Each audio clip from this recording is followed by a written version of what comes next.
Hey, welcome back. Man, this is an exciting time. This is our last skill for Unit 8, which is like the grand hurrah of chemistry. This is putting everything together and making calculations to figure out how much product can you make when you have certain amounts of reactants to mix together, and figuring out which one's going to run out on you, which one are you going to have extra of, and then figuring out just the percentage of how much did you actually get out of what you should have gotten based on your calculations and when you actually do the reaction. So this is the big hurrah. This is the big end. So let's get right to it. So let's ignore my numbers here. My numbers are a little off, so this should have been number 1 for you. And so you'll see I'll change the other ones as we get to them. All right. So but let's hit the notes part first. So what are some of these terms? So here's the thing: in a chemical reaction, in both of the reactants, if you have 2 reactants that you're mixing together, both of them will not be used up. One of them will run out. The other one will still have something left. And it won't get used up. It can't turn into a product. And so that always happens when you have 2 reactants, okay? Now, what are the 2 different reactants? You got the one that runs out, poof, it's gone afterwards. And then you have the other one that still has some left. Well, here we are at what is the limiting reactant. The limiting reactant is the reactant that's used up. Okay? It's the reactant that's used up in the reaction. All right. This is also, once you find the limiting reactant, it's the one that determines let's see how best, but it determines how much product, slide that over a little bit, determines how much product can be produced. How much product? That. Let's put that right there after the product. So it determines how much product that can be produced. All right? And I'm going to underline how much product that can be produced, because then we're simply going to define that. That is called, how much product that can be produced in a reaction is called the theoretical yield. Okay? So that just goes right down to the one that's underneath here, the third one down. And so theoretical yield is the amount of product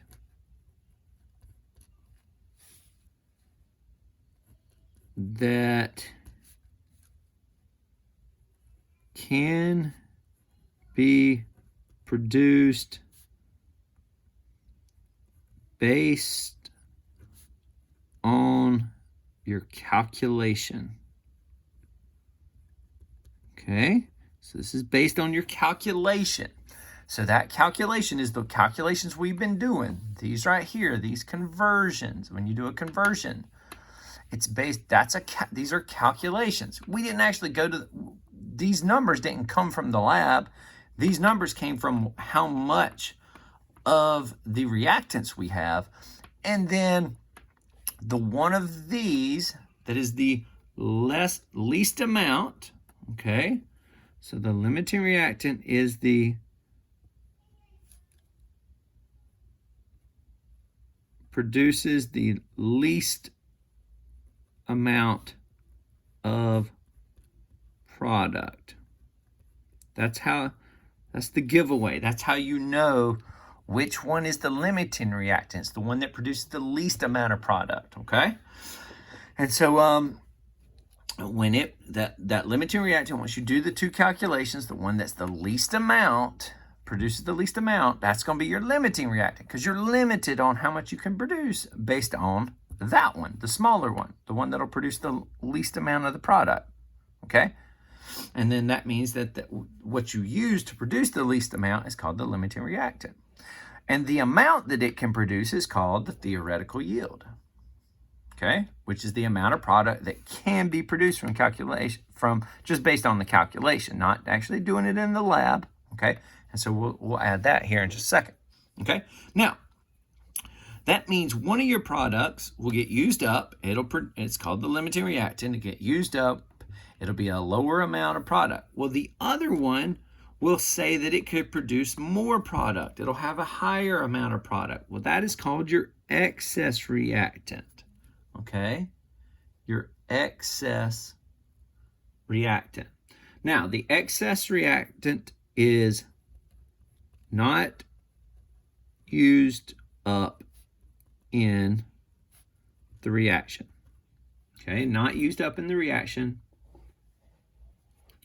And so there is some of this chemical left, whichever reactant is the excess one. That means there's some of it left at the end, which is simply called waste. It's usually it's just thrown out. So that would be waste. That's why companies are always trying to reduce their excess.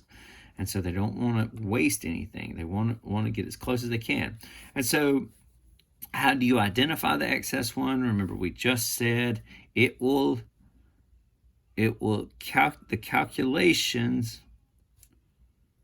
calculation will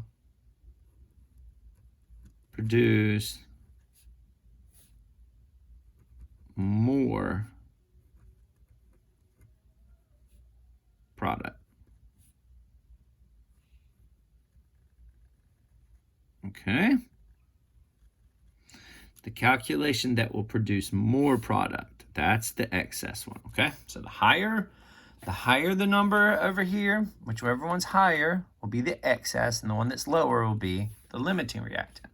Will come from the limiting or excess reactant, so whatever you started with, okay? And then finally, well, what about when we actually do the reaction? Well, when you actually do the reaction, that's called actual yield. How much did you actually get out? Now, here's the thing. You don't, no chemical process company can get 100% yield. There's too many what are called potential errors in the process. And so actual yield is the amount of product produced, and we'll say in the lab, but understand that's anytime, in the lab or wherever you are. Well, let's put by the reaction. Maybe in the lab, okay? So it's the actual amount that's produced, okay? So that's where that comes from, the actual amount that's produced. Okay, so let's look at how we do these. We'll walk through number one, let you see these, and then you'll get some practice on it on the back here, okay? So first off, we have this reaction. We're going to mix some propene, or I'm sorry, that's actually butene. Butene and oxygen going to produce carbon dioxide and water. You should recognize this as what type of reaction? Well, yeah, combustion reaction, okay? So now, so if we said we have 30.4 grams of butene. So 30.4 grams of C4H8, okay? And we want to change it to grams of water. So how many grams of water will that produce? Well, we know we got to get rid of grams of butene. So we're going to put that down there. If grams is down here, what has to be on the other side? Has to be moles, because this is molar mass. It has to be moles of the same thing. Can't change that. Moles gets a 1. All right. Moles is up here. That means moles of butene has to go down here. Once we get moles on one side, we're trying to change to another chemical. We want to go ahead and do a mole to mole ratio. Changes it on the other side. Moles of water is up here, so we want to move it to down here. All right, once we get moles, now we can change to grams of water. Remember, anytime moles and grams are together, moles gets 1. When we have a mole to mole ratio, where do we get the numbers? Yeah, from the equation, balanced equation, C4H8. What number does it have? Coefficient is a 1. Good job. Moles of water, water gets 4, right? We're going to find our molar mass of water. We can do it up here if you want to. There are 2 H's, 1 oxygen. That's 16. That's 1.01. Oops. So 2.02, 16, make 18.02. All right. So 18.02 molar mass of water. Butene, there are 4 C's, 8 H's. It's 12.01 and 1.01. So that's 8.08. That's 48.04. That's 0.12. That's 56. All right. And so 56.12. Okay. So we've got that all set up. Now we're gonna do what to get our answer? Yeah, we're gonna multiply the top numbers, divide by the bottom numbers. Okay? Multiply the top numbers, divide by the bottom numbers. All right, so let's pop up our calculator here. We'll go ahead and do that. 30.4 times 4 times 18.02 divided by 56.12, and those are all ones after that. And so we'd have 1, 2, 3 significant digits. So we need to go 3 numbers in. So that'd be 39.0. Okay. So the butene would produce 39.0 grams of water. That's what it would produce. Well, what about, we're mixing it though with 46.8 grams of water. So we got to find out how much will the water produce. Notice we're doing 2 calculations, just like all the other sheets that you've been working on this week. You had 2 calculations with each, using each reactant, okay? And so we have grams of O2. That means we're going to change it to moles of O2. We've got moles of O2. That means moles of O2 is going to go down here. If we have moles on the bottom, we want to put moles on the top. What are we changing it to? I'm going to change it to water. Okay, moles of water is going to be down here. Therefore, our grams of water is going to be up there. Okay, you see how that flow goes? Grams went down. Change to moles. Moles goes down, change it to moles. The other thing, moles of that one comes down, change it to grams. And that's how all stoichiometry lab calculations will usually go. They're going from grams to grams. And so it'll go grams to moles, moles to mole, moles to gram. Okay? Now, let's put our numbers in. We know moles with grams always gets 1. Grams of water we already did, which is 18.02. Moles of water, which is 4. You notice these 3 are exactly the same when you're going to the same product. See how those 3. All right. Let's see how many moles of oxygen. Moles of oxygen. Found oxygen. Look for our number. It's a 6. And then grams of oxygen. Well, we know there's 2 and it's 16 is oxygen. So I know that's simply 32. We don't have to use the molar mass chart for that. Okay. Now we want to calculate it out. So we're going to go 46.8 times 4 times 18.02 divided by 32 divided by 6. All right, and we need how many significance? 1, 2, 3. So we're going to go 17.6 because because that's 5/6, which would round up. Okay, so what we have is the 30.4 grams of butane would produce 39 grams of water, and 46.8 grams of oxygen, which we're mixing the butane with, would only produce 17.6 grams of water to be produced. 39 grams of water. I hope I said that right. But so they're both will produce, or when they produce water, they'll produce different amounts. Which one's going to run out first? The bottom one or the top? Which one's going to be used up first? Well, it's this bottom one, the smallest number. Okay, so the smallest number, that means that we go back and look, well, which one did we put in here? We put oxygen in. Well, oxygen, when mixed with butane, at these amounts, oxygen's can only produce 17.6. So that means it is called the limiting reactant.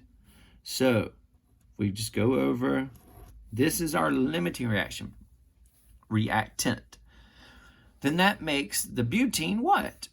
Well, it's called the excess reactant. I like to just write them underneath here so you know what they are.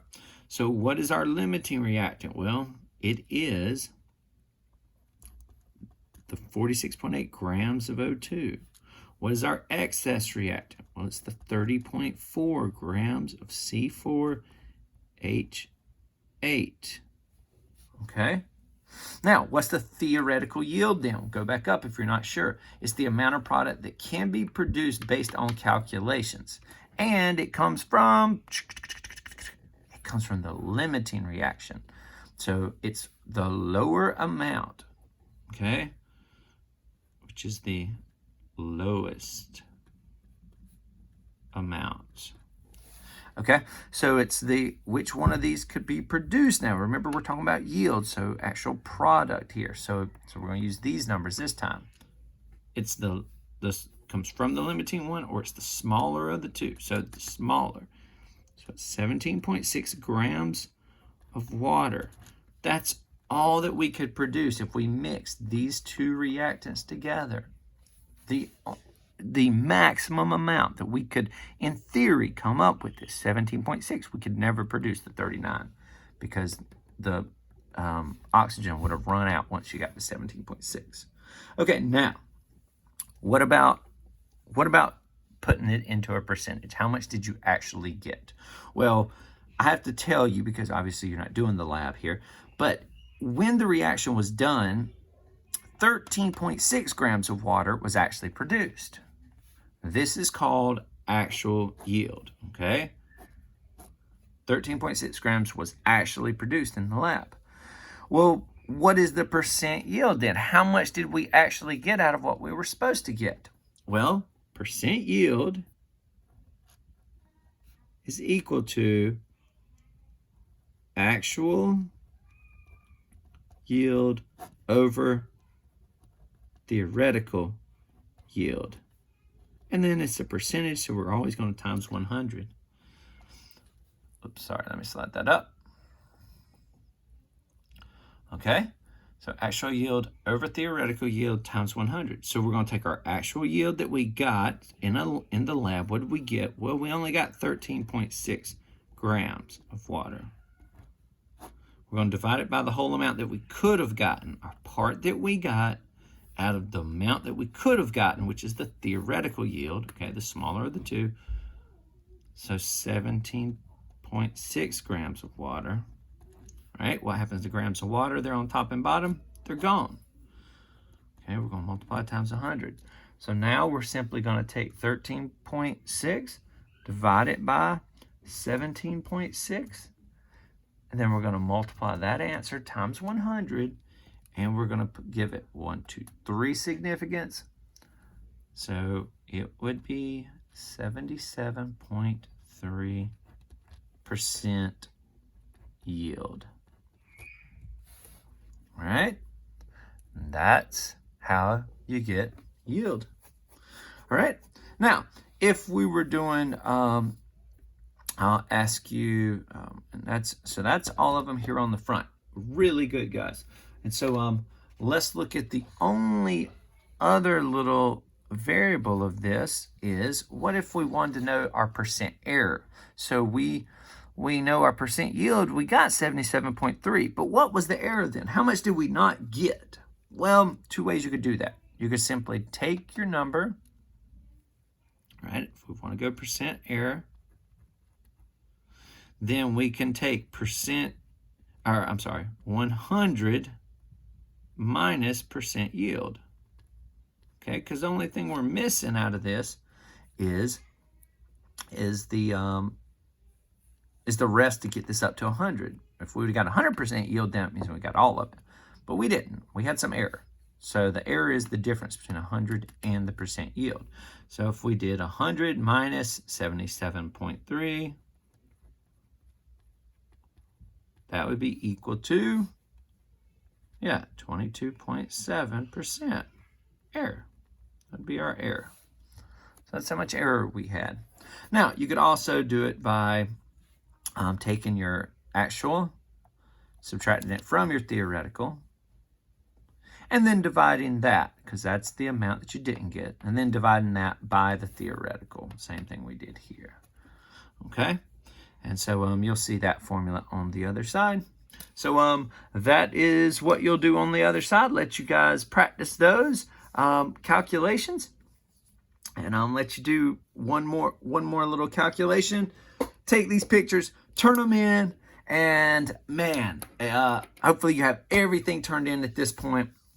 It's going to be a great summer for you guys and for us all. It was exciting to have you guys in class.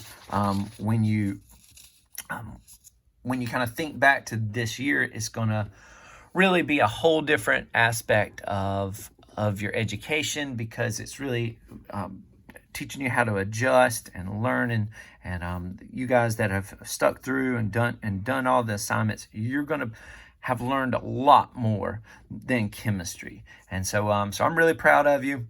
Thanks for being here, man. I appreciate you guys. I love you guys. If you need me, contact me for recommendation letters or encouragement or just insights on what classes to take or anything like that. Let me help you out. I'm willing to help you out. I'm here for you guys. That's why I teach. May you be blessed in your decisions as you go forward from here. All right? Proud of you guys. Remember, we got this. Be strong, be courageous. And just, if you stayed, just to enjoy this last few moments. Maybe we can have a little fun together. Here. Yeah, loosen up. Here we go. Come on. You know you can. Yeah, have a little fun in the house right there. Yeah. Here we go. Here we go. See you guys.